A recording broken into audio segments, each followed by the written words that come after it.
கொஞ்ச நாளைக்கு முன்னாடி ஆதார் பிவிசி கார்டு ஒன்று ஆர்டர் போட்டோம். அதோட அன்பாக்சிங் வீடியோ தான் இது. வாங்க இதை அன்பாக்ஸ் பண்ணுவோம்.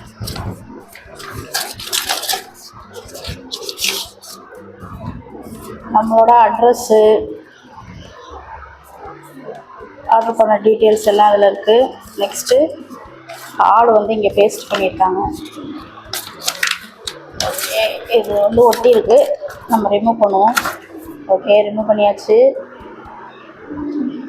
பின்னாடி ஒரு கம் மாதிரி இருக்குது, அதையும் எடுத்துருவோம். ஓகே, இதுதான் அந்த பிவிசி கார்டு. ரொம்ப சாலிடாக இருக்குது. நீங்கள் வந்து பிரிண்ட்டு போட்டு அதை லேமினேட் பண்ணுறதுக்கு பதிலாக இந்த கார்டு நீங்கள் தாராளமாக யூஸ் பண்ணலாம். இது நல்லா குவாலிட்டியாகவே இருக்குது. 50 ரூபா பே பண்ணி இந்த கார்டு நீங்கள் வாங்கிக்கலாம். இது உங்கள் வீட்டுக்கே வந்து ரிசீவ் ஆகிடும். இந்த கார்டு எப்படி ஆர்டர் பண்ணுறதுங்கிற வீடியோ வந்து நான் பின் பண்ணுறேன், பாருங்கள். 1000 சப்ஸ்கிரைபர் வரணுமா? கொஞ்சம் அப்படியே சேனலை சப்ஸ்கிரைப் பண்ணிவிடுங்க. தேங்க்யூ.